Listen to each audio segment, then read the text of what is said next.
Hello mic testing 1 2 hello hello hello. हाँ भैया, death of a partner.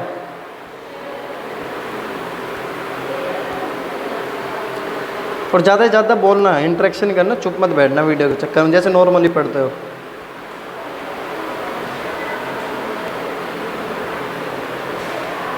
चलो शुरू करें। हाँ भाई, डेथ ऑफ अ पार्टनर। तो आज जो टॉपिक हम पढ़ेंगे वो क्या है? Death of partner. इससे पहले हमने क्या क्या पढ़ लिया? एडमिशन, हाँ, रिटायरमेंट, है ना? रिटायरमेंट पढ़ लिया और एडमिशन पढ़ लिया, ठीक है। एक हमने change in PSR, valuation of goodwill, वो सब भी कर लिया, ठीक है। अब है, पहले पार्टनर फर्म में आया था, फिर रिटायरमेंट हो गया, और अब हमने डायरेक्ट उसे मार दिया, डेथ हो गई।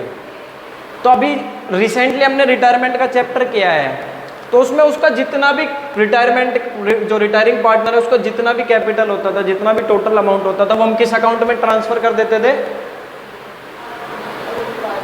लोन अकाउंट में। किस अकाउंट में? उस पार्टनर का एक और अकाउंट बनाते थे, लोन अकाउंट, और उसमें ट्रांसफर कर देते थे, क्योंकि उस पार्टनर का अब कैपिटल की जगह वो क्या हो गया था? लोन। तो लोन अकाउंट में ट्रांसफर कर देते थे, और फिर जो भी लोन का इंटरेस्ट रहता था वो उसको मिलता था, इंस्टॉलमेंट में उसकी पेमेंट हो जाती थी। लेकिन अब पार्टनर ही नहीं बचा, तो उसका लोन अकाउंट भी नहीं बना सकते, तो उसके पैसे कहाँ ट्रांसफर करेंगे?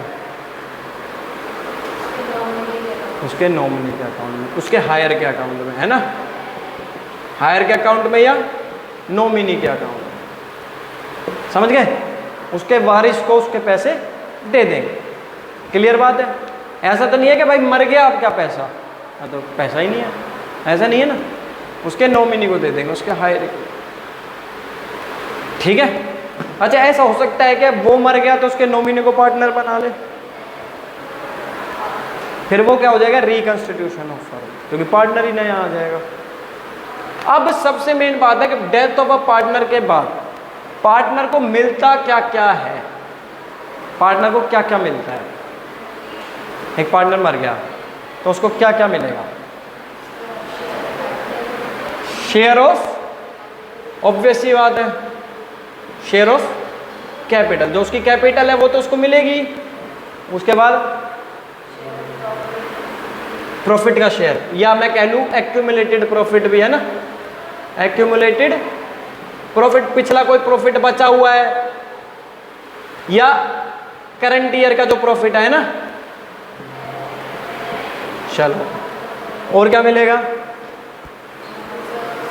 रिजर्व्स, रिजर्व्स मिलेंगे। और क्या मिलेगा? गुडविल, गुडविल का हिस्सा मिलेगा। अरे सारे इंटेलिजेंट बच्चे हैं। हाँ, और क्या मिलेगा? बस खत्म, टाटा बाय बाय। और इंटरेस्ट ऑन मिलेगा। और क्या मिलेगा? सोचो जरा, सोचो क्या मिलेगा? और A to Z, मतलब जो भी उसकी कैपिटल का करंट अकाउंट का हिस्सा है वो उसे मिले। माइनस क्या क्या हो जाएगा? ड्रॉइंग, इंटरेस्ट ऑन ड्रॉइंग, कोई लॉस है पुराना तो accumulated loss, loss on revaluation, और यहाँ पे प्रॉफिट ऑन रिवैल्यूएशन भी तो छोड़ दिया था हमने, लॉस ऑन रिवैल्यूएशन। और क्या, और भी कुछ रह गया क्या जो उससे लेना होगा?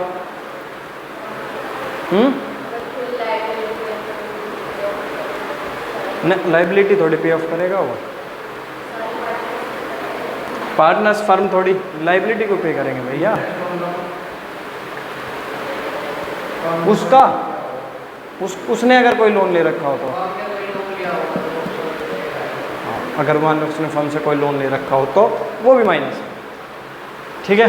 लोन ही, फिर तो पूरा लोन का अमाउंट ही माइनस करेंगे, इंटरेस्ट नहीं, सब कुछ ही माइनस करेंगे उसने फर्म से कोई। तो ये सारी चीज़ें नोट डाउन करना है, कर लो फटाफट कर लो। एक अब इससे पहले के चैप्टर में, एडमिशन में, रिटायरमेंट में हमने सभी चीज़ें कैलकुलेट कर रखी है। रिवैल्यूएशन अकाउंट भी बनाना हमें आता है, गुडविल निकालनी भी आती है, सब कुछ हमें आता है। एक चीज़ है जो हमें नहीं आती, हमने अब तक नहीं की, वो क्या है? प्रॉफिट निकालना up to the date of death. हमने आज तक क्या किया है? अकाउंट क्लोज करने के बाद प्रॉफिट है ना, अकाउंट क्लोज करते हैं हम 31 मार्च को, हमारा प्रॉफिट हम जब निकालते हैं। लेकिन ज़रूरी थोड़ी कि वो मुहूर्त देख के मरेगा कि भैया मेरे को तो 31 मार्च को मरना है वरना मेरे अकाउंटेंट का काम बढ़ जाएगा। ऐसा तो नहीं है, मर तो वो कभी भी सकता है, किसी भी दिन सकता है। तो हमें प्रॉफिट भी उसकी डेथ के हिसाब से निकालना पड़ेगा जिस दिन मरेगा। तो हमें बस प्रॉफिट निकालना नई चीज़ है जो हमें इसमें सीखना है, ठीक है? प्रॉफिट निकालना है। अब एक तो निकलेगा टाइम बेस पे, किस पे? टाइम बेस पे, और एक निकलेगा सेल्स बेस पे या टर्नओवर बेस पे, है ना? भाई दो ही तरीके निकालने का। हम ऐसा तो बिल्कुल भी नहीं कर सकते कि वो मरा है जून में तो हम जून में अकाउंट बनाने बैठे। अकाउंट तो हम वही 31 मार्च को ही बनाएंगे, ठीक है? ये नहीं कि हम P&L अकाउंट बनाने बैठ जाएं। पर हम प्रॉफिट निकाल कैसे सकते हैं?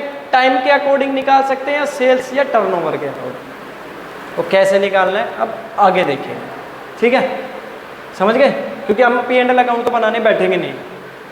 अब उसका प्रॉफिट कैसे निकलेगा? तो सबसे पहले शुरू करते हैं टाइम बेस पे। किस पे? टाइम बेस पे, क्या टाइम के अकॉर्डिंग कैसे निकालेंगे, ठीक है? चलो टाइम के अकॉर्डिंग कैसे निकाल सकते हैं बताओ। जैसे कि हमें गिवन होगा प्रीवियस ईयर का प्रॉफिट। क्या गिवन होगा? प्रीवियस ईयर का प्रॉफिट कि लास्ट ईयर में हमने मान लो कमाए थे 10 लाख। कितने कमाए थे? ठीक है, 10 लाख कमाए, हमारा प्रॉफिट था 10 लाख। और 6 महीने बाद मान लो इसकी डेथ हो गई तो हम इसके अकॉर्डिंग में निकाल सकते हैं एवरेज कि चलो 5 लाख प्रॉफिट था, निकाल सकते हैं। एक बार क्वेश्चन कराता हूँ सिंपल सा, उससे सब कुछ समझ आ जाएगा। क्वेश्चन के अकॉर्डिंग अगर आप अकाउंट समझने की कोशिश करोगे ना तो इजी है। अगर थ्योरी के अकॉर्डिंग अकाउंट समझने की कोशिश की ना मतलब तो गलत है। हाँ, प्रैक्टिकल कर लोगे तो थ्योरी आसानी से बना सकते हो। देखो A B and C, A B and C 3 partner है। मैं इधर आ जाऊँ, अब नज़र आ रहा है सबको? आपको आ रहा है? उधर बैठ सकते हो। चलो ए बी और सी 3 पार्टनर है, उनका शेयरिंग रेशो है गिवन नहीं है। तो शेयरिंग रेशो क्या होगा भाई? 1:1:1। ये तो सिंपल सा मूल मंत्र है। गिवन नहीं होता तो शेयर रेशो कितना होता है? इक्वल। अब क्वेश्चन क्या कह रहा है? इंग्लिश तो आती है ना? इंग्लिश आती है तो अकाउंट्स भी बना लोगे। क्वेश्चन में चीज़ें वही है, घुमा फिरा के निकालने वही है, बस क्वेश्चन पूछने का तरीका अलग होता है। हमें समझ आना चाहिए कि पूछ क्या रहा है। चलो, net profit for the last 5 years, 5 साल के प्रॉफिट गिवन है भैया। 2018 का, 2019, 2020, सॉरी 2021 और 2022, ठीक है? इसमें हुआ 16,000 का प्रॉफिट। इसमें 21 में लॉस हो गया किसी वजह से 10,000 का, तो लॉस मैंने ब्रैकेट में लिखा है, समझ जाना, ठीक है? फिर 16,000 का प्रॉफिट, फिर 18,000 का प्रॉफिट और फिर 14,000 का, ठीक है? आगे ये कह रहा है calculate as share of profit up to the date of the death. और ए मरा कब है? ए बेचारा शहीद हो गया 30 जून को। कितनी तारीख को मर गया? 30 जून को। आगे लिखा हुआ है there is no change in profit sharing ratio of remaining partners there in change in the profit sharing ratio. अच्छा, दो केस दे रखे हैं। पहला केस है कि कोई चेंज नहीं होगा। ठीक है, करें शुरू। सिंपल सा हमें पता है, ठीक है, क्या पता है कि भैया पिछले 5 साल का हमें एवरेज प्रॉफिट निकाल। तो एवरेज प्रॉफिट निकालना है, इनको टोटल कर लेंगे। करो फटाफट, कितना होगा? हो 32 64,000 में से 10,000 गए, 54,000। पूरा कैलकुलेटर निकाल लिया। आईसीएसई बोर्ड वालों बच्चों का ये फ़ायदा है, कैलकुलेटर यूज़ कर सकते हैं। हो गया तुम्हारा टाइम आने का? वहाँ बैठ जाओ, अभी ये क्लास के बाद आ जाना। इनका हो गया भाई, जल्दी जल्दी निपटाओ। 54,000 एवरेज प्रॉफिट निकालो, डिवाइड बाय 5 करो, जल्दी बताना कितना आया।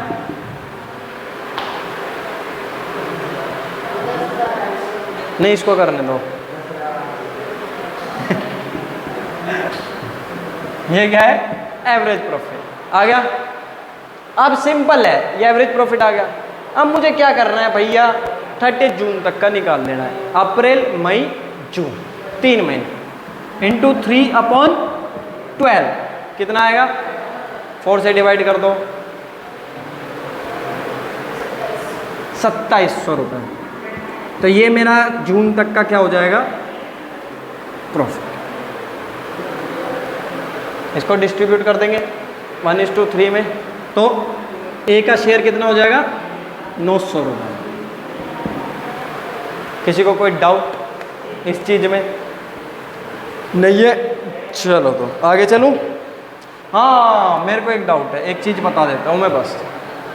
यहाँ पे अब हम 30 जून को P&L अकाउंट नहीं लिख सकते। क्या नहीं लिख सकते? नोट करना तो कर लो। चलो, कर लिया नोट। तो अब हमने P&L अकाउंट तो अब तक बनाया ही नहीं है। क्या नहीं बनाया? P&L अकाउंट तो बनाया ही नहीं है। तो हम जर्नल एंट्री में क्या लिखेंगे फिर? ये 900 रुपये कहाँ से जाएंगे? P&L suspense account. कौन सा account? Suspense account. Sorry, account हमने भी बनाया नहीं है। जब P&L अकाउंट बनेगा तो उसमें से सस्पेंस अकाउंट में पैसे चले जाए। सस्पेंस अकाउंट मतलब अकाउंटेंट्स के लिए देवता समान। जहाँ कुछ समझ ना आता वहाँ अकाउंटेंट पैसे किस में डाल देते हैं? सस्पेंस। जब पता लग जाता है वो पैसे आए कहाँ से आएंगे, तो सस्पेंस अकाउंट वेरी कर देते। हाँ बताओ। कुर्सी, समझ आ गया? तो ये तो था हमारा पहला केस। दूसरा केस, अगर प्रॉफिट शेयरिंग रेशो चेंज हो जाए, मान लो profit sharing ratio A, B और सी का कितना हो गया? 2:3। फिर जो पैसे होंगे वो कौन देंगे? पार्टनर्स देंगे। किस रेशो में देंगे? ऑब्वियस सी बात है, गेनिंग रेशो। ठीक है, कैलकुलेट कर लोगे, बाकी क्वेश्चन आगे करेंगे। ठीक है, समझ गए? चलो, आज लेट शुरू किए थे ना। चलो जाओ, बाय, सी यू, टाटा।